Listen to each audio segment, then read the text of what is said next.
આજની ધર્મકથા. પ્રણામ. વાગડ પરંપરાનો ઉજ્જવળતમ ઇતિહાસ, અને એ ઇતિહાસને સરસ મજાનો પોતાના જીવન દ્વારા સુવર્ણાક્ષરી બનાવનાર પરમ પૂજ્ય આચાર્ય ભગવંત શ્રીમદ વિજય કલાપૂર્ણ સુરેશ્વરજી મહારાજ, એમના જીવનના ક્રમબદ્ધ રીતે આપણે એમને જોઈ રહ્યા હતા. કેટલાક છૂટાછવાયા પ્રસંગો પણ સાહેબના જીવનના, અને એ પ્રસંગો પરથી આપણે એટલો તાગ મેળવી શકીએ કે જે કલાપૂર્ણ સુરેશ્વરજી મહારાજાને આખું જગત અધ્યાત્મ યોગી કહી અને નતમસ્તકે વંદના કરે છે. જે કલાપૂર્ણ સુરેશ્વરજી મહારાજાને કોઈ પણ સમુદાયના મહાત્મા, કોઈ પણ સમુદાયના, એ પૂજનીય ગણે છે. જે કલાપૂર્ણેશ્વરી મહારાજ સાહેબની નિંદા કરવી હોય કદાચ કોઈને, તો નિંદા કરવા માટે એક પદાર્થ પણ એમના જીવનમાં, એક પક્ષ પણ ન મળે, ઘટના પણ ન મળે, આવું જીવન જે જીવીને ગયા હતા એવા કલાપૂર્ણ સુરેશ્વરજી મહારાજા. આપણે ગઈકાલ સુધી જોયું કે સાહેબ નવસારી, જલાલપુર, નવસારીની બાજુમાં ત્યાં ધ્યાન માટે રોકાતા હતા. સાહેબના જીવનની અંદરમાં દર 7 દિવસે એક ઉપવાસ આવતો, દર 5 તિથિએ ઉપવાસ કરવાનો, અને એમાં પણ જ્યારે જ્યારે એમને એવા સ્થળો મળી જાય કે જ્યાં ધ્યાનનો ખૂબ આનંદ આવતો, તો ત્યારે તેઓ વગર તિથિએ પણ ત્યાં ઉપવાસ કરી લેતા. આ એક કલાપૂર્ણ સુરેશ્વરજી મહારાજાની ગજબનાક એક ખાસિયત હતી. એમના આખા જીવનકાળ દરમિયાન એમના એક એક ચાતુર્માસને પણ આપણે જોઈએ ને તો પણ આપણને એવું લાગે કે એ મહાપુરુષને ક્યાંયથી પણ ધ્યાનની અનુકૂળતા ગોતવાની એક ગજબ આદત હતી, અને ધ્યાન માટેનું ડેડિકેશન પરાકાષ્ઠાનું. એવું લાગે કે પૂર્વભવમાં સેવીને આવ્યા છે, એવું નહીં, પૂર્વભવમાં સાધીને આવ્યા છે. અને એટલે જ આ ભવની અંદર હવે એ ફક્ત સાધનાની જે એક્સ્ટ્રીમ પર રહી અને જે ખાલી એક સામાન્ય મેન્ટેન થતું હોય એ જ જાણે હવે કરવાનું હતું એમણે. અધરવાઇઝ સાહેબ ધ્યાનમાં એટલા ફાસ્ટ ઉતરી જતા, ધ્યાન માટે એટલા તલપાપડ રહેતા, અને ક્યાંયથી પણ પોતાનો ધ્યાનનો સમય કાઢી લેતા. એવા કેટલાય લોકો હશે કે જે લોકોએ રાત્રિના સમયે સાહેબને ધ્યાનમાં ઊભા રહેતા જોયા હશે. કેટલાય લોકો હશે. જેટલું લોક એટલી વાતો.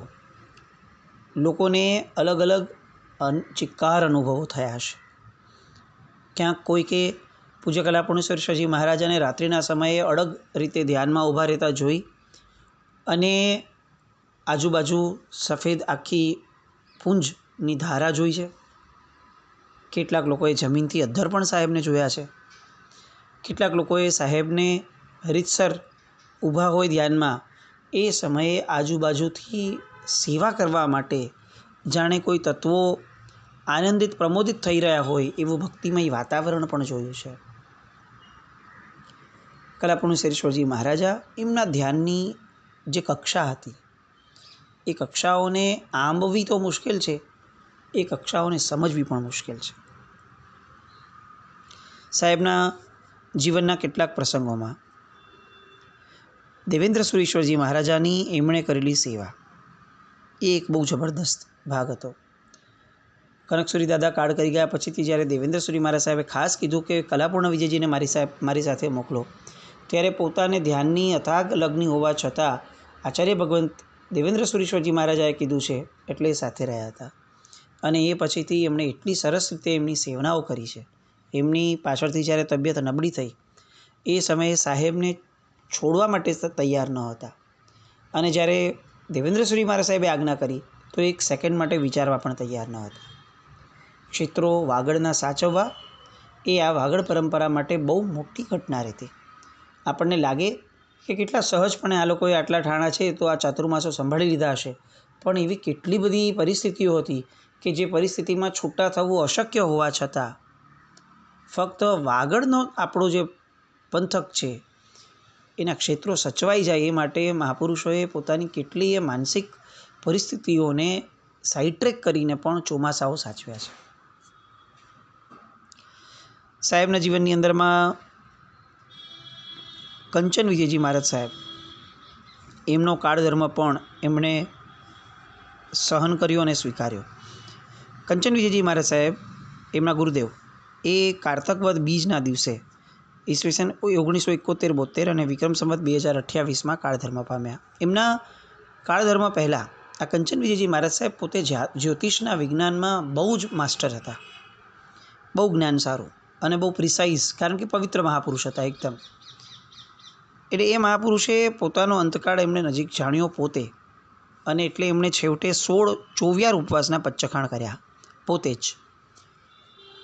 આ કઈ દશા હશે? આપણે કલ્પના કરીએ કે કંચન વિજયજી મહારાજ સાહેબના શિષ્ય કલાપૂર્ણેશ્વરી મહારાજ સાહેબ થયા, પણ કંચન વિજયજી મહારાજ સાહેબની કેવી પવિત્રતા!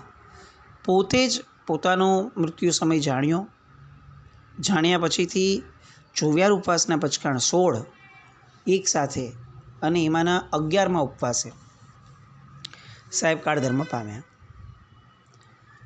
આ અવસરની આસપાસમાં એક બીજી ઘટના નાનકડી એ બની કે પૂજ્ય કલાપૂર્ણ વિજયજી મહારાજ સાહેબ પાસે મુંબઈથી દીક્ષાના ભાવ સાથે 2 બાળકો આવીને બેઠા. પેલા પાલિતાણા રોકાયા હતા, પછી મનફરા થઈને આધોઈ વગેરે આવી ગયા. ઉપધ્યાન ચાલુ હતા એટલે ઉપધાનની અંદરમાં બેઠા. એકવાર ઉપધાનની અંદરમાં વંદિતું કરવા હતા, પાકું કરતા હતા, અને કલાપૂર્ણ વિજયજી મહારાજ સાહેબ પોતે જ એ દિવસે તત્વજ્ઞાન પ્રવેશિકા આદિનો પાઠ આપી અને એમની ગાથા લેવા બેઠા. 14 નિયમ સમજાવતા હતા, અને એમાંના નાના ભાઈને સાહેબે હાથ જોવા માટે બોલાવ્યો કે અહીંયા અમારે તારો હાથ જોવો છે. હાથ જોઈને એણે તરત કીધું કે તારે દીક્ષા લેવી છે ને, તો શા માટે મોડું કરે છે? વીરતી જીવનમાં જેટલો જલ્દી પ્રવેશ થાય ને એટલું સારું. જો હમણાં મહાસુદ 14નું મુહૂર્ત છે, ભુજની અંદરમાં દીક્ષા છે, એ સમયે તું દીક્ષા લઈ લે તો તને શું વાંધો છે? એ સારામાં સારું મુહૂર્ત છે. સાહેબ પરની શ્રદ્ધા અને સાહેબ પ્રત્યેનું સમર્પણ આ 2 ભાઈઓનું કેવું હશે, અને સાહેબ લોકો માટે કેવા શ્રદ્ધેય હશે. ઉદ્યાનમાંથી 3-4 દિવસમાં મોટાભાઈ નીકળી ગયા. મહાસુદ 11ના દિવસે દીક્ષાનું મુહૂર્ત નીકળ્યું, અને બધા જ કામો પતાવીને એમણે ત્યાં દીક્ષા બી લઈ લીધી. અને પરમ પૂજ્ય મુનિશ્રી મુક્તિચંદ્ર વિજયજી, એટલે આજે મુનિચંદ્ર મુક્તિચંદ્ર સુરીશ્વરજી મહારાજ આજે છે, જેમની દીક્ષા ત્યાં ભુજમાં થઈ હતી, સાથે પૂર્ણચંદ્ર સુરી મહારાજ સાહેબ આજે આચાર્ય ભગવંત છે તે, એ બધાની પણ ત્યાં દીક્ષા ભેગી થઈ ગઈ હતી. સાહેબના જીવનમાં કેટલા એવાય પ્રસંગો બન્યા કે જેમાં એમના શ્રદ્ધાથી કેટલાક વ્યક્તિઓ એ પોતાના જીવનમાં અકલ્પનીય કલ્યાણ કરી શક્યા. એક મુમુક્ષુ હતા મણિલાલભાઈ, બાળક હતા 12 વર્ષનું. વરસીદારના વરઘોડાના આગલા જ દિવસે એ છેક ઉપરના પેલા માળેથી દાદરા ઉપરથી પડી ગયા. જમણા પગે એમને ફ્રેક્ચર આવ્યું. મહિનાનો પાટો કીધો. બધાએ તો એમ જ વિચારી લીધું કે હવે આની દીક્ષા કેવી રીતે થશે. સાહેબ પાસે ગયા. સાહેબે વાસક્ષેપ કર્યો અને બહુ પ્રેમથી માથે હાથ ફેરવીને કીધું કે કંઈ જ વાંધો નહીં આવે, જે રીતે ક્રમ નક્કી થયો છે એ જ રીતે થશે. અને હકીકતની અંદર દીક્ષા તો થઈ જ, પણ આવા પ્લાસ્ટરવાળા પગમાં પણ એમને 1.5 થી 2 મહિના સુધી વિહાર પણ કર્યો, અને કંઈ જ વિઘ્ન પણ ના આવ્યું, અને બધું સાહજિક રીતે થઈ ગયું. આવી એમની કેટલીક પ્રભાવક ધારા કલાપૂર્ણ સુરીશ્વરજી મહારાજાની. ત્યાર પછીથી એમના જીવનમાં અલગ અલગ મહાત્માઓને પણ મળવાનું થયું, જેમાં મુખ્યતયા શરૂઆતમાં વિચાર કરીએ તો લાકડિયા હતા ત્યારે પન્યા ચંદ્રશેખર વિજયજી મહારાજ સાહેબના શિષ્ય બાળમુનિઓ ઇન્દ્રજીત વિજયજી મહારાજ અને ચંદ્રજીત વિજયજી મહારાજ સાહેબ, એમની હારે પણ સાહેબ રહ્યા સારો એવો ટાઈમ. અને એમણે સંસ્કૃતની પહેલી બુક જે છે એ સાહેબે કરાવડાવી. 10 પયરના ઉપર વાચનાઓ આપી. આ બધી વાચનાઓ વગેરેની સમયમાં આ બધા બાલમુનિઓને ભણાવતા ત્યારે પોતે એક્ઝામ બી લેતા. તો મુનિચંદ્ર વિજય મહારાજ સાહેબ અને પૂર્ણચંદ્ર વિજયજી મહારાજ સાહેબ એ બંનેઓને ભય લાગ્યો કે આ વાચના વગેરે આપી છે, પણ હવે પરીક્ષા લેશે સાહેબ અને એમાં નહીં આવડે તો આપણે ફેલ થશું તો.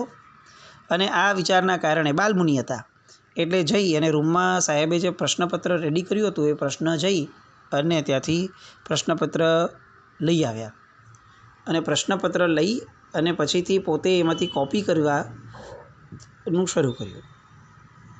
જેવું પ્રશ્નપત્ર લીધું એક મહાત્માની નજર ગઈ, તરત આવીને એમણે કલાપૂર્ણ વિજયજી મહારાજ સાહેબને કીધું કે સાહેબ જુઓ, આ લોકો કોપી કરે છે, ચોરી કરે છે.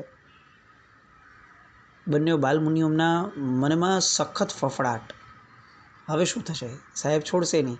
આપણે કરી તો લીધું ફેલ થવાના ભયથી, બાળ સહજ ચેષ્ટા હતી, પણ આચાર્ય મહારાજ આવી ચોરીને, ગુરુ મહારાજ આવી ચોરીને કઈ રીતે ચલાવશે? બંને થરથર કાપતા કાપતા ગયા સાહેબ પાસે, અને સાહેબ એટલા બધા વાત્સલ્ય મૂર્તિ હતા. એમણે સૌથી પહેલાં બંનેઓને નજીક બોલાવીને માથે હાથ ફેરવ્યો. હાથ ફેરવી અને બહુ જ સામાન્ય રીતે એક નાનકડી વાર્તા જેવો એક પ્રસંગ કીધો અન્ય, અને પછી ધીરેકથી મીઠો ઠપકો આપીને કીધું કે બીજી વખત આવું કરશો? અને બંને બાલમુનિ મહાત્માઓ એક માતૃ વાત્સલ્ય જે રીતે મળ્યું હોય એવા વાત્સલ્યમાં ભીના ભીના થઈ અને માફી માંગી અને સાહેબને કહ્યું, સાહેબ જીવનમાં બીજી વાર આવું ક્યારે પણ નહીં કરીએ. આપણને એવું લાગે કે કલાપૂર્ણ વિજયજી મહારાજ સાહેબને આટલા બધા બિઝી શેડ્યુલની અંદરમાં પોતાના શિષ્યોને ઘડતર કરવાનો સમય ક્યાંથી અને કેવી રીતે મળ્યો હશે? એક તો પોતાની સાધનાઓ, એમાં સંઘની અને વાગડની આટલી બધી જવાબદારીઓ, પણ તેમ છતાં આવા ઘડતરના જે પ્રસંગો હતા એ પ્રસંગોથી આપણે સમજી શકીએ કે કલાપૂર્ણ વિજયજી મહારાજ સાહેબે પોતાના જીવનની અંદરમાં શિષ્યોના ઘડતર માટે અથાગ માનસિક અને કાયિક ભોગ આપ્યો છે. વિક્રમ સંવત 2029 ઈસવીસન 1972 અને 73 બધા જ શ્રાવકોએ, અગ્રણી શ્રાવકોએ આવીને દેવેન્દ્રશ્રી મહારાજ સાહેબને વિનંતી કરી કે સાહેબ, કલાપૂર્ણ વિજયજી મહારાજ સાહેબ ત્યારે પન્યાસ હતા, હવે સાહેબ એમને આચાર્ય પદવી આપી. દેવેન્દ્રશ્રી મહારાજ સાહેબે એ બધા સામે કહ્યું કે જુઓ, એ પદવી લેતા નથી ને મને ઉઠા ભણાવે છે. આ શબ્દ જે છે એ કલાપૂર્ણ વિજયજી મહારાજ સાહેબના કાને પડ્યો.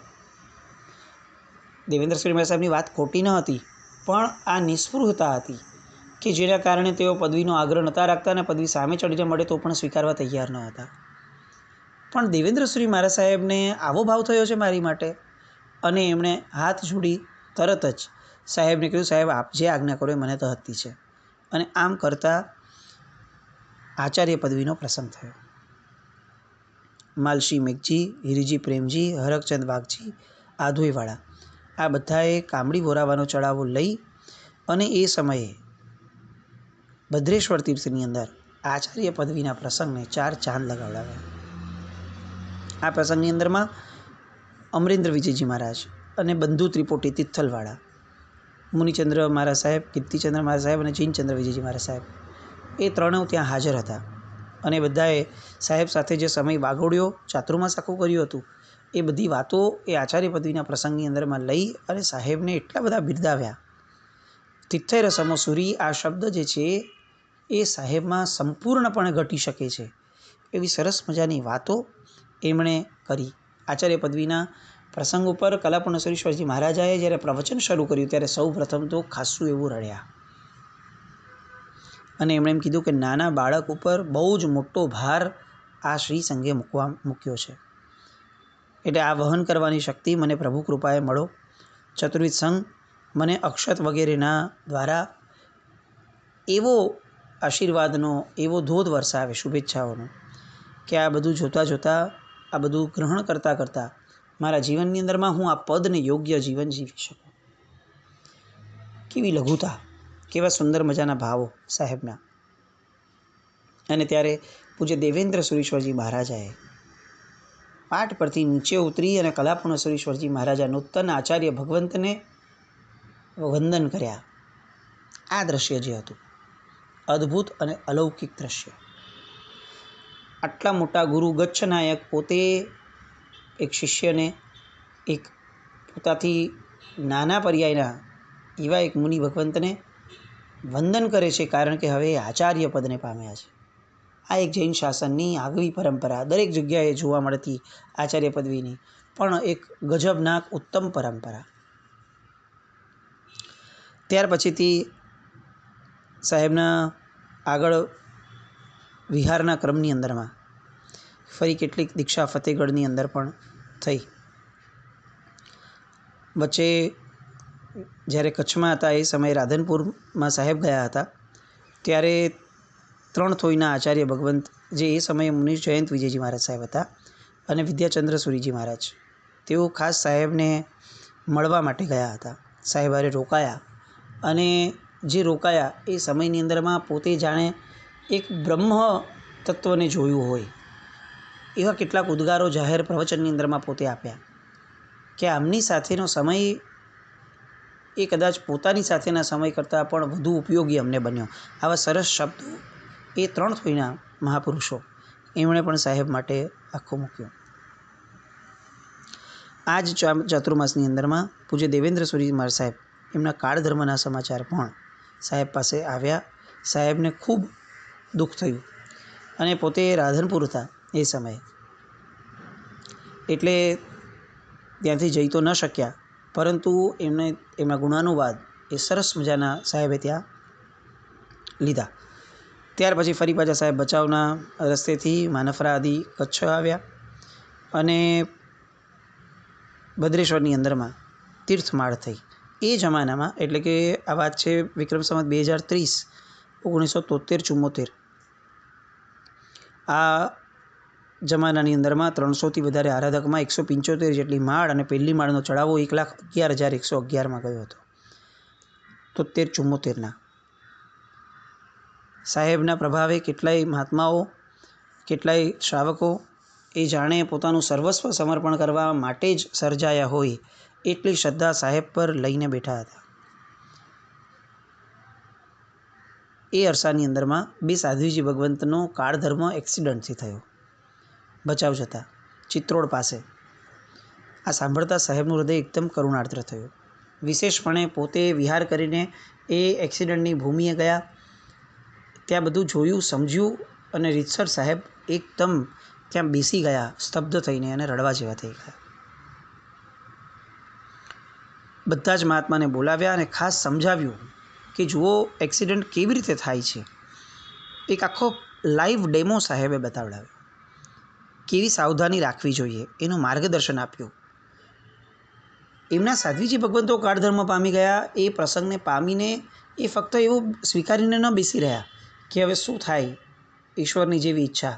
એમણે જેટલા મહાત્માઓ પોતાના હતા અન્ય સમુદાયના પણ જે એમની હારે હતા એ બધાને લાઈવ સમજાવ્યું કે જુઓ આ રીતે એક્સિડન્ટ અહીંયા થયો હતો તો હવે બીજી વાર આ રીતે નહીં ચાલવાનું, આ રીતે તકલીફ થઈ, વ્હીકલ આ રીતે આવી શકે. એક પ્રસંગ પરથી પણ સાહેબને કેટલી બધી ચિંતા અને ચિંતા કેટલી યથાર્થ રીતે વ્યક્ત થઈ કે બીજા મહાત્માઓને એટલા બધા સરસ રીતે એલર્ટ કરી દીધા કે આ રીતનું ન થવું જોઈએ. આપણો જીવ, સાધુ ભગવંતોનો જીવ એ કેટલો કિંમતી છે, સાધુજી ભગવંતોનો. એ સમજાવી એમણે બહુ જ દ્રઢપણે મહાત્માઓને કીધું કે આ રીતની વિહારની યાત્રામાં આટલી તકેદારી તો કમસે કમ દરેકે કમ્પલસરી રાખવી જ પડશે. એ સાધુજી ભગવંતની સંયમોની અનુમોદનાર્થે સાહેબે પોતે પ્રેરણા કરી અને જીન ભક્તિ મહોત્સવ 3 દિવસનો રખાવડાવ્યો. ત્યાંથી સાહેબ છસરા અંજન શલાકાની પ્રતિષ્ઠા માટે ગયા. એમના જીવનની સૌથી પહેલી અંજન શલાકા. અને કુંદરોડીવાળા ખીમજીભાઈ છેડા એ ત્યાં વિનંતી માટે આવ્યા. જીનાલય કુંદરોડીમાં નહીં અને છસરામાં, બાજુનું ગામ. છસરાના લોકોને એટલું બધું જ્ઞાન નહીં, બહુ પ્રયત્નો ઘણા બધા કર્યા પણ એ દેરાસર બનાવવામાં સક્ષમ નહીં થયા. એટલે આ ખીમજીભાઈ છેડાને ખાસ વિનંતી કરી ગામના લોકોએ અને આ ખીમજીભાઈએ ઊભા રહી અને આખું એ દેરાસરનું જે કાર્ય હતું એને પરિપૂર્ણ કરાવડાવ્યું. અહીંયા 400 વર્ષ પ્રાચીન શાંતિનાથ ભગવાન એ સ્થાપિત થયા. નૂતન મૂળનાયક શ્રી મુનીશ્વર સ્વામી ભગવાન આદિજીની બિંબોની અંજન શલાકા પ્રતિષ્ઠા થઈ. અને આ પૂજ્ય કલાપૂર્ણ સુરેશ્વરજી મહારાજાના આચાર્ય પદવી પછીથી આ ઘટના થતાં એવું કહેવાય છે કે કનકસુરી મહારાજ સાહેબ કે દેવેન્દ્ર સુરી મહારાજ સાહેબ આ બંને મહાપુરુષો થયા, આટલા પ્રભાવક રહ્યા, તેમ છતાં પણ કચ્છની અંદરમાં ક્યારેય પણ અંજન શલાકા મહોત્સવ નહોતો થયો. આખા વાગડ સમુદાયની પરંપરામાં કદાચ આ સૌથી પહેલી અંજન શલાકા હતી જે પૂજ્ય કલાપૂર્ણ સુરેશ્વરજી મહારાજાના હાથે થઈ. અને પછીથી તો જે આ શરૂઆત મળી અને એના કારણે પાછળથી અત્યાર સુધીમાં તો જે મહોત્સવો થયા છે એ દર્શાવે છે કે પવિત્ર મહાપુરુષ દ્વારા થતી શરૂઆત એ કેટલું મોટું કાર્ય કરે છે. એ પ્રતિષ્ઠા મહોત્સવની અંદરમાં જે બેન પ્રિયમવદા દાસી બન્યા હતા એ બેને પાછળથી દીક્ષા લીધી. છસરાના મોટા ભાગના ઘરો સ્થાનકવાસી, અને તેમ છતાં લોકોએ પ્રતિષ્ઠામાં હોંશભેર ભાગ લીધો હતો. એ પછીથી અંજાર ચાતુર્માસનું પરિવર્તન થયું. સંવત 1974, સંવત 2031, ઈસવીસન 1974-75. અને એ ચાતુર્માસમાં એક ઘટના બની કે મનુભાઈ ગુલાબ મિલવાળા એમના બહુ આગ્રહથી સાહેબે અહીંયા પગલાં કર્યા, અને કદાચ એક માત્ર વાર આવું જે થયું હતું કે સાહેબના પગલાં સમયે કેસરના પગલાં થયા હતા કલાપુણેશ્વરીશ્વરજી મહારાજાના. એ કેસરના પગલાં એ આ અંજાર ચાતુર્માસ પરિવર્તન દરમિયાન ઈસવીસન 1974 ને 75માં થયા હતા. મહાપુરુષોની વાતો એ ખૂટે નહીં એવી હોય, અને એ ન્યાયે કેટલાક પ્રસંગો, કેટલીક વાતો આપણને અત્યંત સ્પર્શી જાય એવી, આવી બધી વાતોને હજી આગળ એ દોરને ચાલુ રાખે. જીના વિરુદ્ધ કંઈ પણ બોલાયું હોય તો મિચ્છામિ દુક્કડમ જૈનમ જયતિ શાસન.